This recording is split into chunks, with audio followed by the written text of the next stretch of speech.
Tov, Baruch Hashem, nous sommes Parashat Vayakel Pekudei. Ce sont deux parachutes qui sont ensemble. Et dans ces parachutes-là, un peu contrairement à ce qu'il y avait dans la paracha qu'on a parlé des enfants indigo, ce sont des gens qui ont un nom spécial. Indigo, ça veut dire violet. Et la dernière fois, je vous ai montré comment dans la Torah, il y a les signes de quoi? Que dans la Torah, quand on a dit Ségoula, Am Ségoula, ça veut dire un homme, un peuple violet.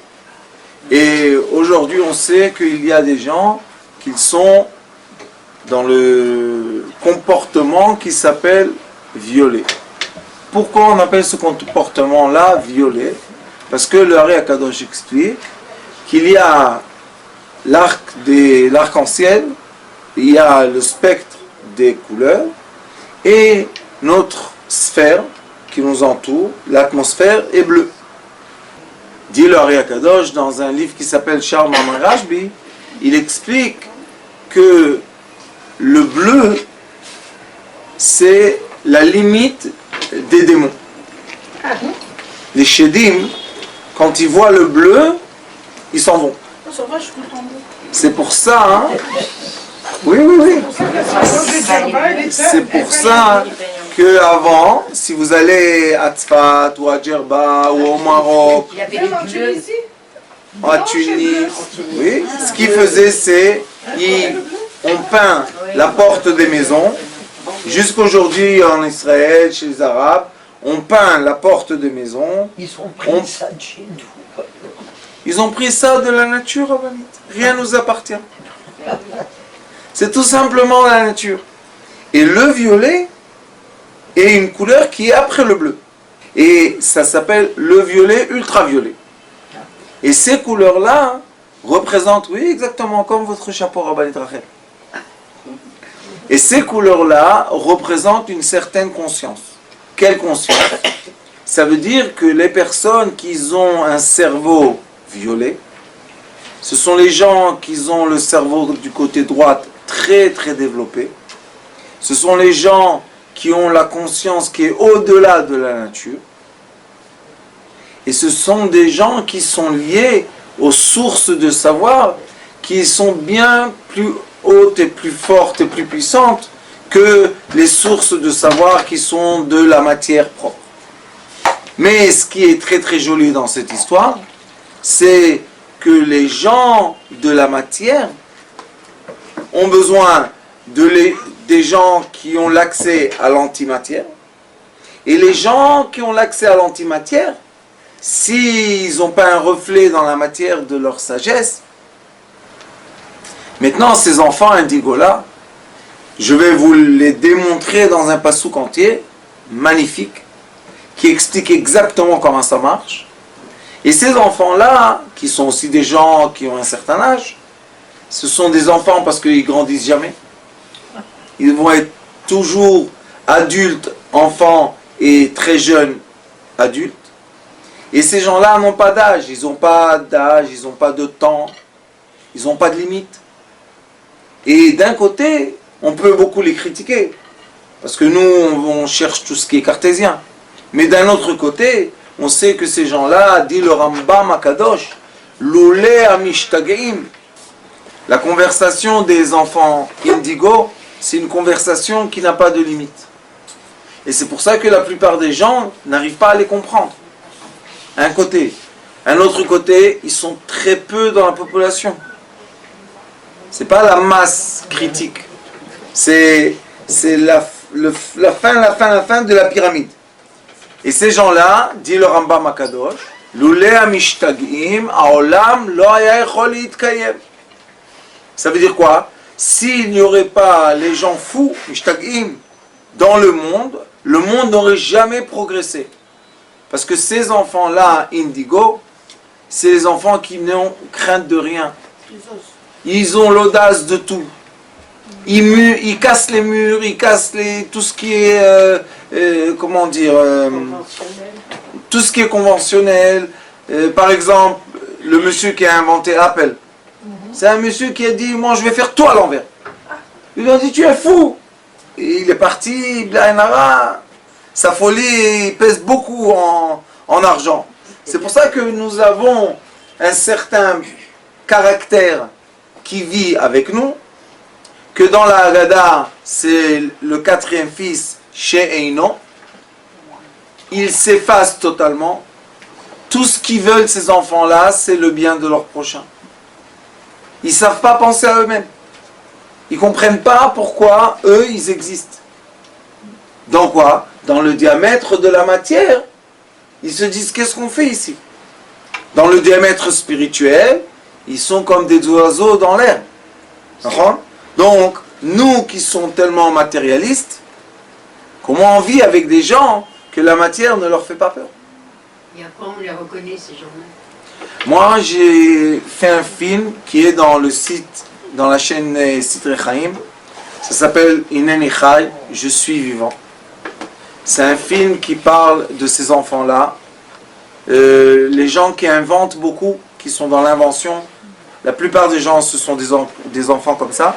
Et comme j'en ai vu 50 000, et j'ai réussi à faire des traits de caractère, et je crois que je suis un des seuls qui a analysé ces gens-là, pour réussir à leur donner une certaine structure, l'enseignement. C'est pour ça que la thérapie lumière, c'est une thérapie qui interpelle les enfants indigos, spécialement eux. Pourquoi?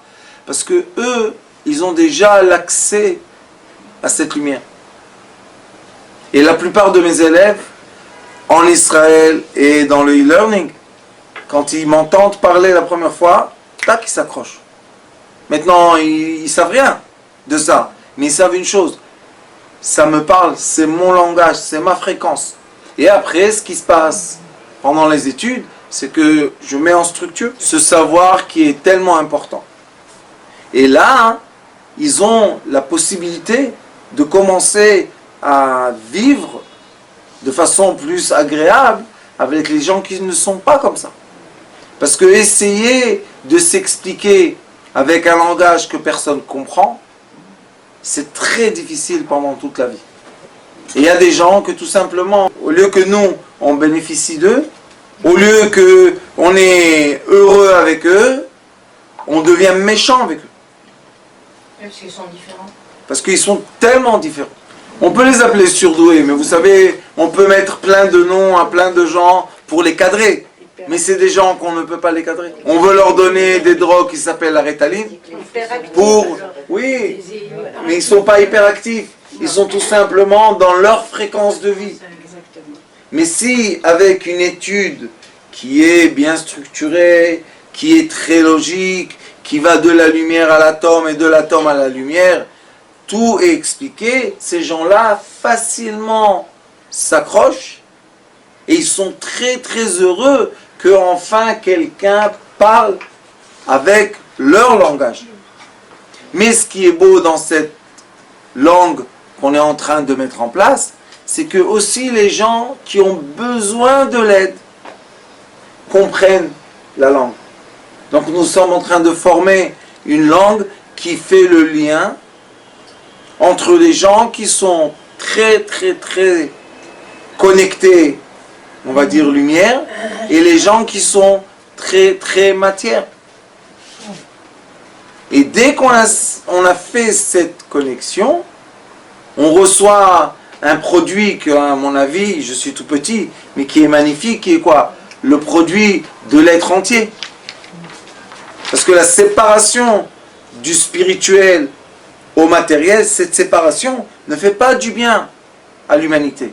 Ça emmène pas l'humanité à un endroit qu'il faut. Ça emmène les gens à être très très très capitalistes ou bien très très très communistes. Mais il y a un juste milieu. Tu peux être très capitaliste en donnant de la tzedaka pour ceux qui sont en train de développer, par exemple, le savoir. Dans aucun pays du monde, si vous aurez dit arrêtez toute finance aux universités, tout le monde aurait fait une manifestation. Pourquoi vous comprenez que l'université est importante? Le savoir. Oui, et le savoir des gens indigos n'est pas important. Si. Et c'est une partie de notre population. En fait, ils sont là pour sauver le monde, quoi, ces gens-là. Non, pas forcément. C'est pas le mot sauver le monde, c'est un mot extrême. Ils sont là pour éclairer la matière. Mais le problème, je vais vous l'expliquer. Vous savez, les histoires personnelles, toujours, ça atteint le cœur des gens. Une fois, il y a quelques années, de bonnes années, on m'a appelé dans une compagnie très importante pour me montrer un certain produit. Et ils m'ont appelé voir un produit. Je regardais le produit comme ça, j'ai tourné la tête, je leur ai dit le nombre de roues qu'il y avait dans cette machine. Ils m'ont dit, on n'a pas ouvert la machine, comment tu sais? Je leur ai dit, est-ce que le chiffre est vrai? Ils m'ont dit oui. Je leur ai dit, et cette machine, cost to market, ça s'appelle, combien ça coûte à la produire pour le marché? $760. Je m'en rappelle jusqu'aujourd'hui. Ils ont perdu leur couleur. Ils m'ont dit, comment tu sais? Je leur ai dit, je vois. Est-ce que vous ne voyez pas? Et malheureusement, les enfants indigos, des fois, ils ont une petite supérieure comme ça. Et un peu d'orgueil. Parce qu'ils savent plus que les autres. Et je leur ai dit, vous savez combien vous voulez cette machine? Vous voulez que la machine soit à $60 cost to market? Et je vais, donnez-moi une petite demi-heure, je vais la dessiner et je vais vous donner le schéma de cette machine. On dit quoi? Je leur ai dit une demi-heure. Dans la machine qui coûtait $760 à produire, qui n'était pas possible avant, il y avait là-bas 4 ingénieurs, 2 ans. Ça fait 8 ans d'ingénieur. C'est beaucoup. Et moi, je rentre dans une chambre, une demi-heure.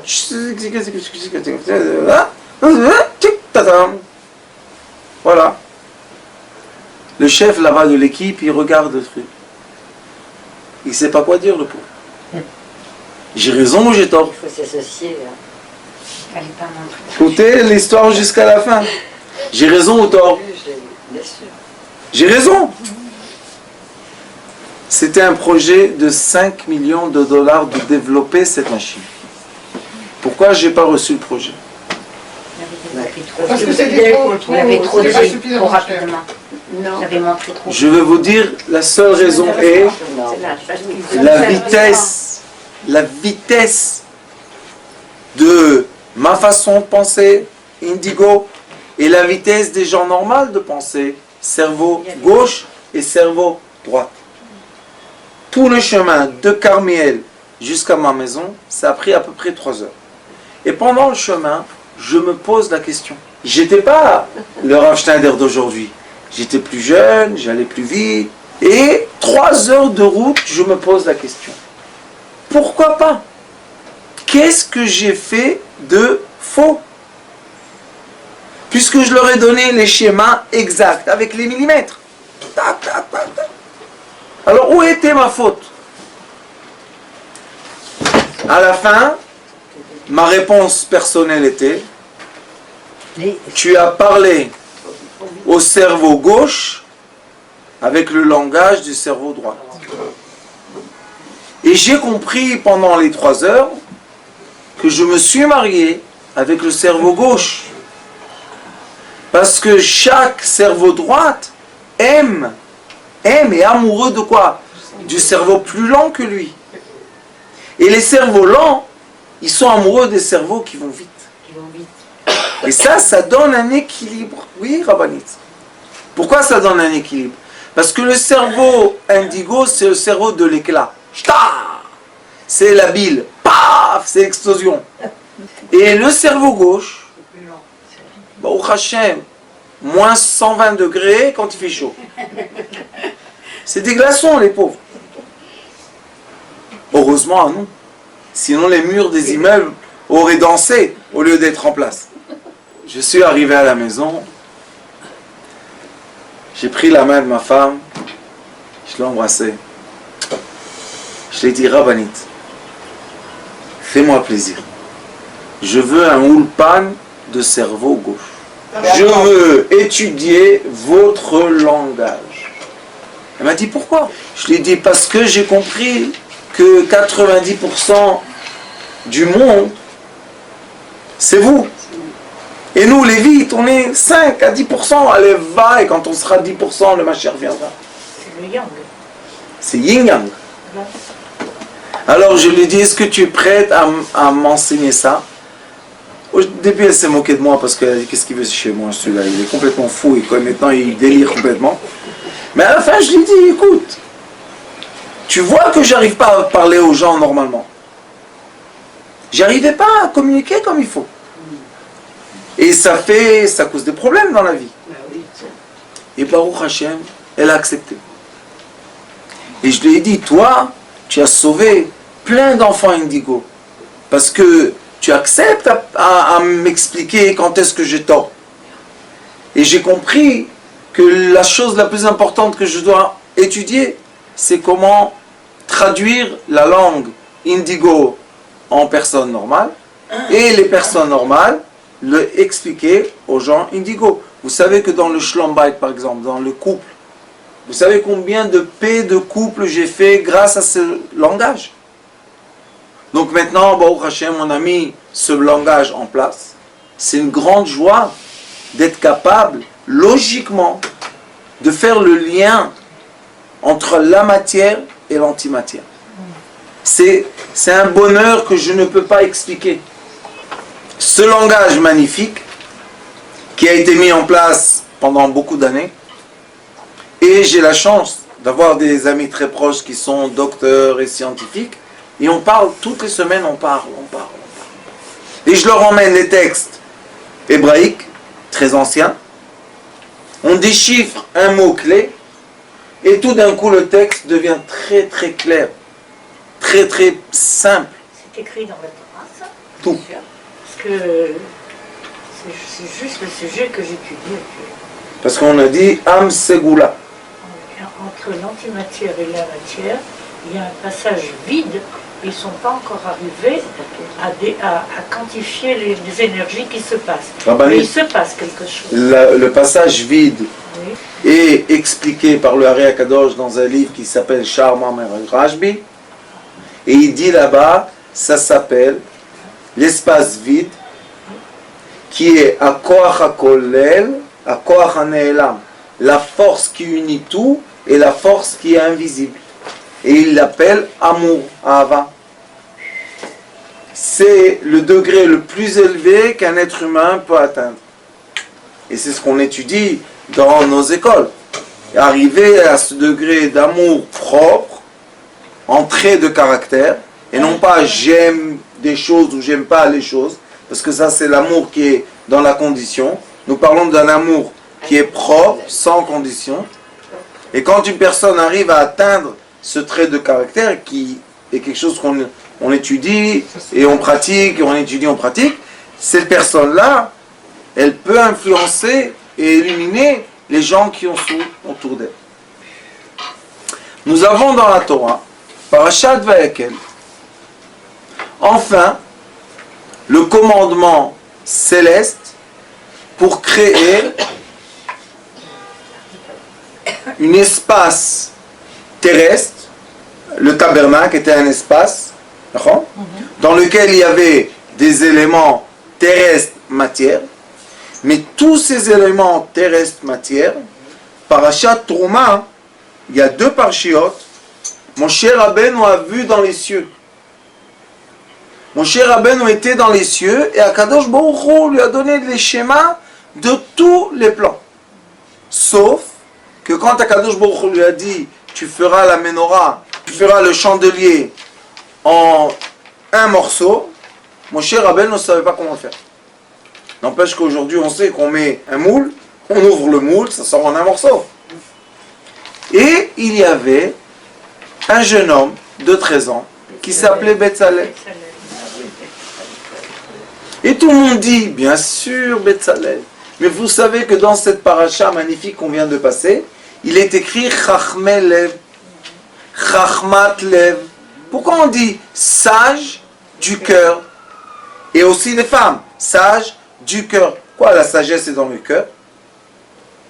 Une certaine sagesse est dans le cerveau, ça s'appelle la sagesse cartésienne, qui est le côté gauche du cerveau.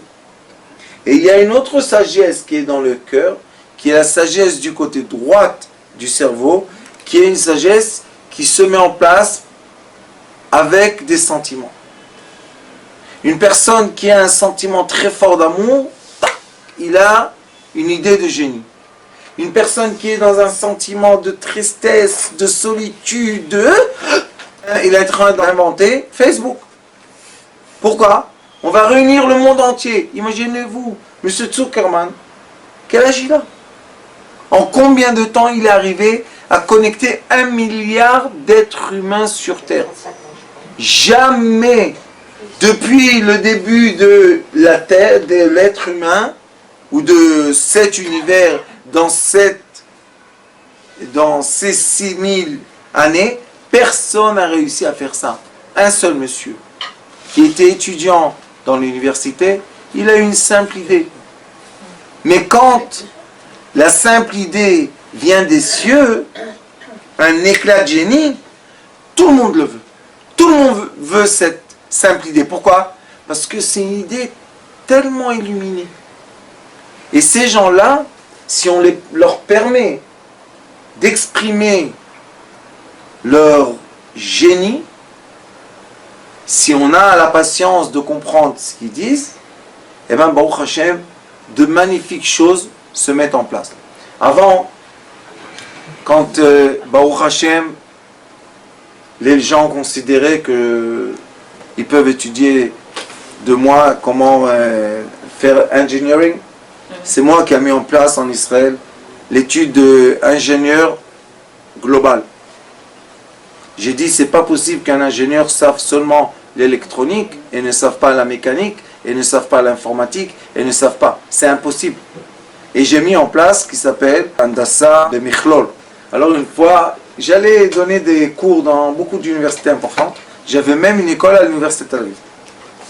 Tellement que ce savoir est important.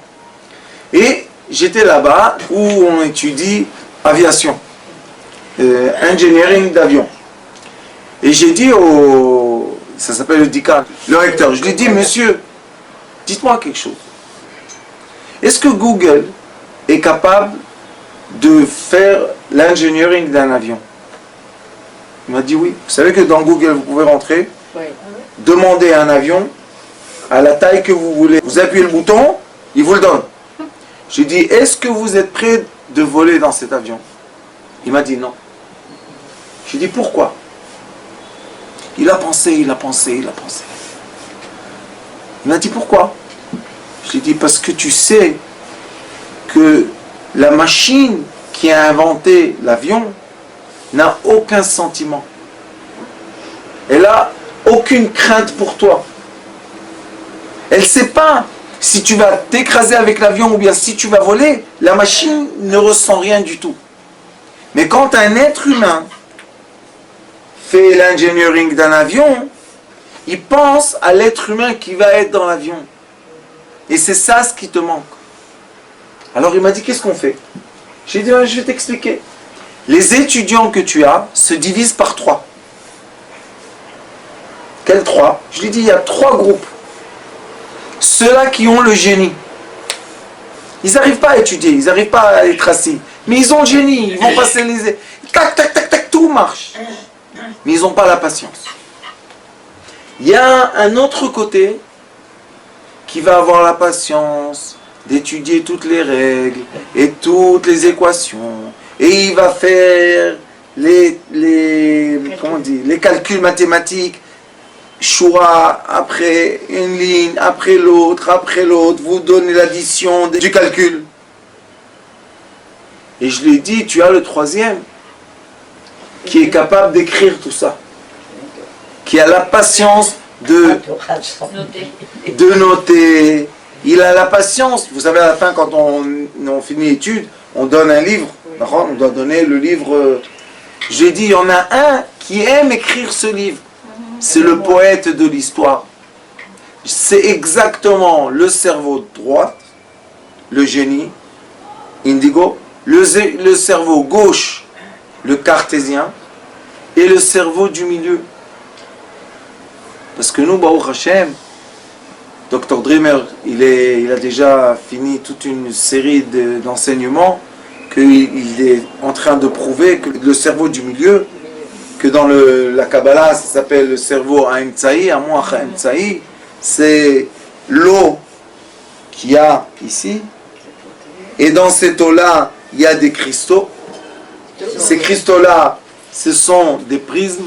Et ces prismes-là captent les lumières célestes qui pénètrent notre cerveau et les diffusent entre le cerveau droit et le cerveau gauche.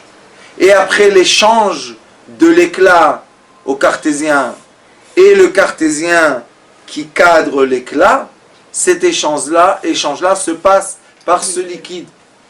Aujourd'hui, malheureusement, la technologie, la médecine, ils ne sont pas encore arrivés là. Mais ils vont y arriver, Baruch Hashem. Alors je leur dis, tu vois, tu as les 3 cerveaux. Alors pourquoi tu veux que ta classe soit tous les mêmes? Profite de l'avantage de chacun d'eux. C'est la même chose qu'on a ici dans la paracha, regardez dans un pasouk. Un pasouk. Il est écrit comme ça. Vayomer Moshe, El Bene Israël. Premièrement, il est écrit Bene Israël. Et on sait que Israël, c'est Sarita im Hashem Elokecha. Yaakov, il avait le nom du talon, Yaakov, et Israël de la tête. Roche. Yashir la terre. C'est un roche, il est écrit ici, roche. C'est la tête. Donc on a des fois notre conscience qui est dans la tête, et on a l'espoir, et on a la joie, et on a la croyance, et on a la vitalité. Et des fois on est dans le talon. On est dans la dépression, on pense que rien ne va marcher, et de toute manière rien vaut la vie, et la vie elle est ennuyante. Non, il y a des jours comme ça, sombres. Alors il dit, Re'ou, c'est les lettres Resh, Aleph, Vav. C'est les lettres Or, lumière. Il leur dit, regardez, illuminez votre tête. Car Hachem, Dieu a appelé, et qu'est-ce que ça fait? Comment ça se passe cette histoire? Le nom, dans le nom, Betzalel, Ben Uri, Ben Chur, le Maté Yuda, vous allez trouver, on va dire, l'équation ou la clé pour ouvrir la tête en lumière. Pour recevoir la lumière. Quelle est la clé? Betzalel, c'est 2 mots. Betzel-el. Être, Betzelem Elokim. Accepter qu'on est seulement le reflet d'une lumière. Nous ne sommes pas l'origine de la lumière, nous sommes seulement le reflet. Ce corps-là est seulement la fin d'un processus qui est le début d'un autre processus. Donc Betzel-el, Betzelem Elokim. Après il lui dit Ben Uri, tu es le fils de la lumière. Quelle lumière? Or Yud. Or Yud, c'est les lettres Avir. Avir, c'est l'oxygène. L'oxygène est l'atome qui est mélangé dans toute l'existence. Et qu'est-ce que c'est ça? Dit le Sefer Yetzira, Or Yud. Yud, c'est l'atome, Or, c'est la lumière. Donc, tu dois être le fils de la lumière de l'atome. Et toujours quand on est le fils, c'est toujours quand on accepte. Quand on est le père, c'est toujours quand on donne. Donc on doit être dans l'acceptation de quoi? De la compréhension du déroulement de la lumière. La lumière céleste qui est dans la tête, qui va influencer, projeter sa lumière par un certain voile qui va faire l'ombre, et nous on va être en dessous de cette lumière de l'ombre. Et après il faut savoir que nous sommes aussi les enfants de la lumière qui contourne la matière. Et pourquoi il y a de la lumière qui contourne la matière? toute matière est contourée de lumière. Pourquoi? Parce qu'il est écrit dans Sefer Yetzira que quand l'électron tourne,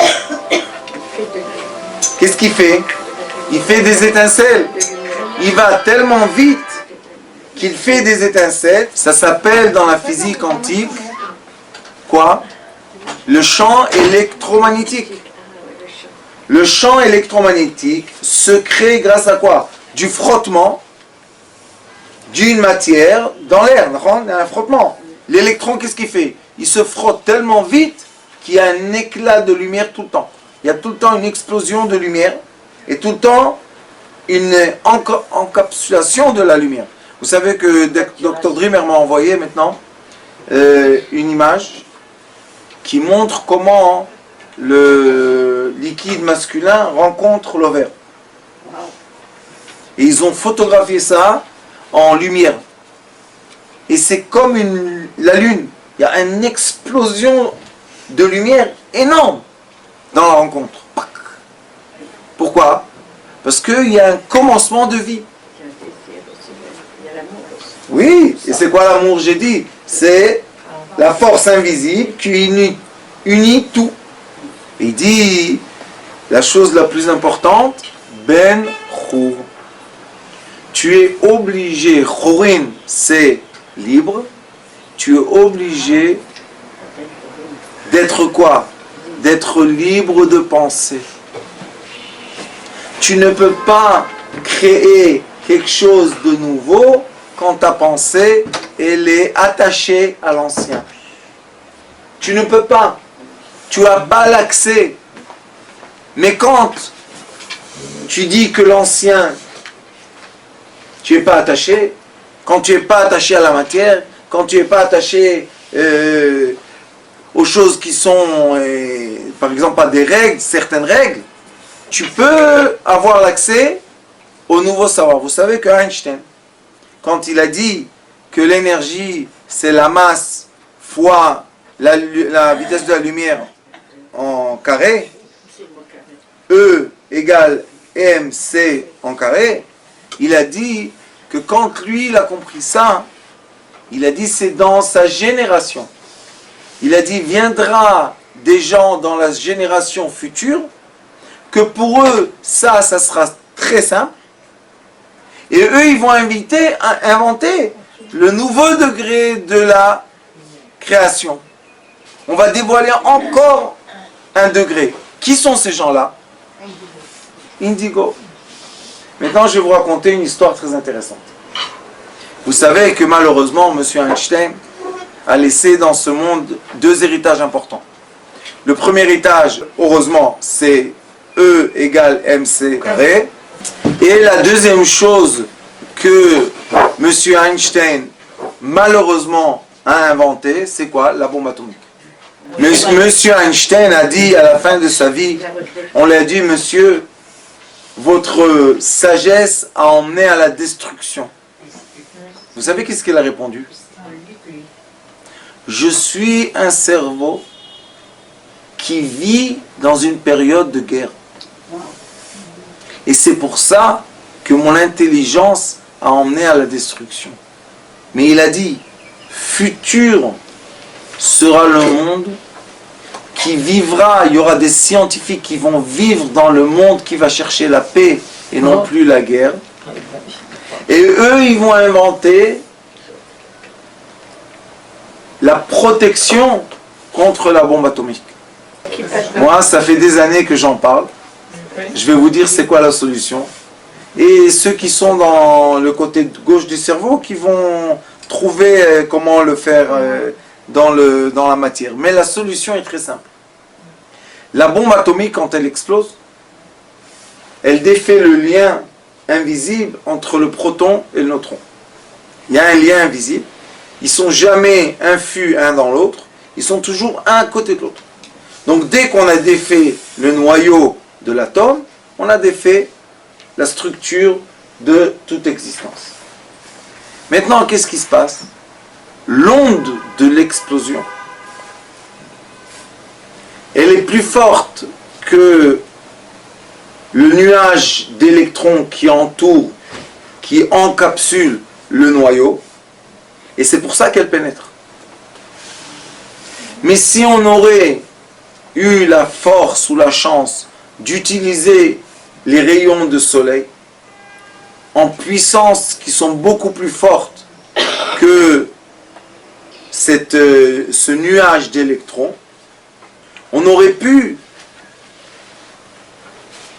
encapsuler le nuage d'électrons dans un nuage de lumière. Et là, la bombe atomique, elle ne peut pas passer.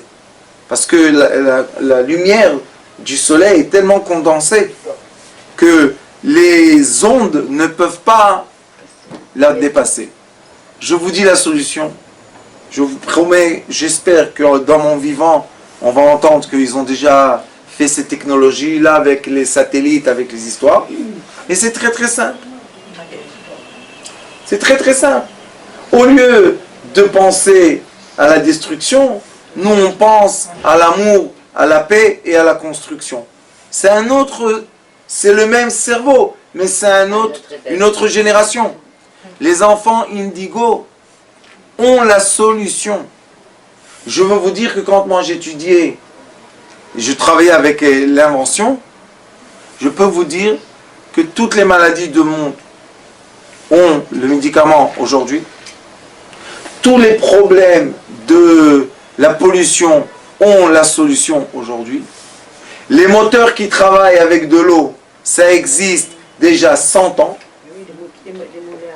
Mais malheureusement, ils se font tuer par hasard. Ils n'ont pas fait exprès. Un explose, l'autre tombe, l'autre la voiture, tout c'est bien. C'est pour ça que moi, je ne rentre pas dans les histoires. Nous, on est rentré dans quoi? Dans l'aspect du bien-être. Ah. Et le bien-être, les docteurs, ils veulent avoir le bien-être. Les physiciens, ils veulent le bien-être. Les journalistes, ils veulent le bien-être. D'accord? La télévision, ils veulent le bien-être. Et nous aussi, on veut le bien-être.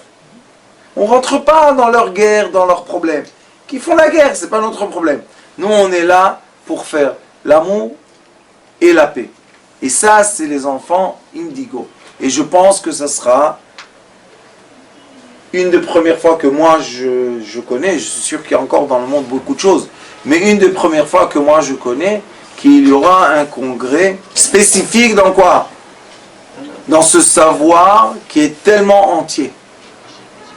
C'est tout simplement un savoir entier. C'est la première fois, je pense, que des sages de la Kabbalah se sont mis avec des sages de la médecine, avec des sages de la science, et ils sont tous d'accord. Parce qu'en effet, on a compris qu'au lieu de se battre qui a raison, tout le monde a raison. Si tout le monde a raison, maintenant on va regarder les reflets. Et quand on voit un reflet physique qui est dans le corps, qui est la biochimie, qui a un reflet dans quoi? Dans les champs électromagnétiques, qui ont un reflet dans la Kabbalah, qui est le vitalité, etc., etc., etc. Baruch Hashem, on a un modèle que de notre génération, je pense, qui est un des modèles les plus complets, les plus entiers. Et avec ce modèle-là, on déchiffre l'atome. Ça va être un secret qu'on va dévoiler là-bas. Et quand on déchiffre l'atome, on va voir que le tableau Mendeleïev reçoit une autre dimension. Et dans la nouvelle dimension du tableau Mendeleïev, on peut créer des médicaments. On peut créer des nouvelles molécules. On a créé un nouveau tableau qui est aussi mathématique, qui est très intéressant. Et dans ce tableau-là, il y a déjà des docteurs en biochimie qui m'ont dit, voilà, regarde, avec le chiffre 10, compose-nous tous les 10 que tu as, on va te prouver que c'est le sel, que c'est l'ammoniac, que c'est plein de choses qu'on a besoin pour notre vitalité. C'est l'influence sur l'atome, la cellule, l'ADN. Magnifique. Et ça vient de quoi? De la pensée positive, la pensée de l'amour. Parce que les enfants indigo, ce sont les amoureux les plus beaux du monde. Ils se fatiguent jamais. À 70 ans, ils sont encore amoureux. Qu'est-ce qu'ils ont cela? Pourquoi vous n'allez pas en retraite? Ils ne peuvent pas, ils n'ont pas d'âge. Alors j'espère que pour finir le pasouk, Benchou, c'est le fils de la liberté totale. Les Mata, Yehuda. Les Mata. C'est quoi les Mata? En bas, Yehuda, c'est quoi? Yehuda, c'est le nom céleste. Otyud, Otei, Otvav, Otei, avec un Dalet. C'est quoi le Dalet? Vous savez? Le Dalet, c'est les 4 coins du monde. Nord, sud, est, ouest. On veut que toute cette lumière, Réou, la lumière, on veut la voir en bas dans la matière. Et quand les gens, on va dire, philosophes ou bien spirituels, vont comprendre que le but ou la chose la plus importante dans la spiritualité, c'est d'avoir un reflet dans la matière, alors tous les gens du monde vont profiter de quoi? De la spiritualité et de la matière ensemble. Parce qu'aujourd'hui, malheureusement, les gens qui sont très matérialistes manquent de spiritualité. Et les gens qui sont très spirituels souffrent de la matière. La séparation a emmené l'ignorance. L'ignorance, c'est la souffrance. Mais l'union va emmener la délivrance de la souffrance qui est le remède, qui va emmener union, c'est chad, c'est amour.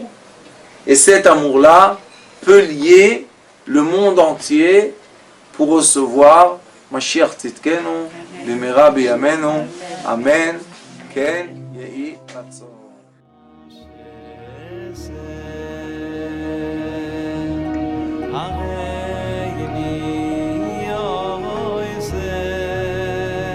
הוא היה אומר לי, בבית שלי יש מלאכים, לא רוצה לצאת מהבית.